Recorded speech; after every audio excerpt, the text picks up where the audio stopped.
Usaha untuk Pembangunan Mampan Wilayah di seluruh China telah memulakan satu Sri Lanka yang bertujuan untuk menggalakkan inovasi, meningkatkan persekitaran perniagaan dan mengembangkan keterbukaan di peringkat antarabangsa. Langkah-langkah ini adalah sebahagian daripada strategi yang lebih luas untuk memastikan kestabilan ekonomi dan memupuk pertumbuhan berkualiti tinggi pada 2024. Malah ianya juga sejajar dengan arahan yang dikeluarkan pada Persidangan Kerja Ekonomi Pusat Tahunan Negara yang diadakan pada akhir tahun lepas, iaitu pegawai tertinggi pada persidangan itu menekankan peranan penting wilayah ekonomi utama China dalam menyumbang secara lebih signifikan kepada kestabilan ekonomi negara. Menurut satu kenyataan media, wilayah China baru-baru ini telah menggariskan senarai tugas yang komprehensif untuk 2024 dalam mesyuarat pertama untuk Tahun Baru China. Hal ini termasuklah menekankan inovasi perindustrian dan teknologi serta pembangunan bidang kompetitif baharu. Malah, kepentingan strategik inovasi teknologi dalam membina sistem perindustrian moden adalah tema biasa di kalangan rancangan ini. Bukan itu sahaja, wilayah Guangdong di China Selatan menandakan kedudukannya sebagai wilayah pertama yang melepasi KDNK sebanyak 13 trilion yuan, iaitu 1.86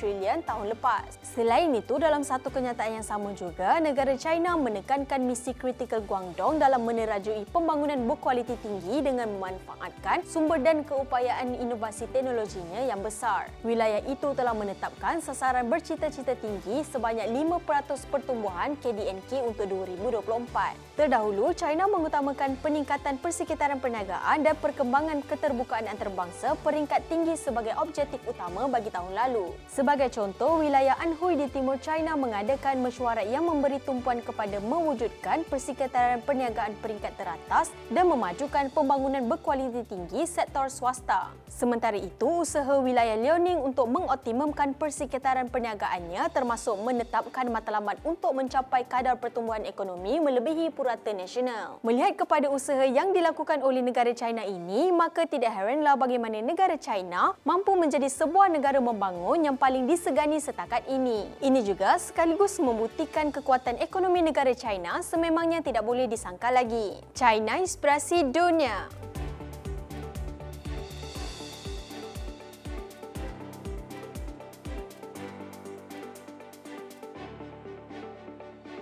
Channel China Kini ini akan memaparkan info-info berkaitan pembangunan, ekonomi, sukan, pelancongan, kecanggihan sains dan teknologi yang terdapat di negara China. Untuk perkongsian lebih banyak info menarik, jom subscribe channel China Kini ini. China Inspirasi Dunia.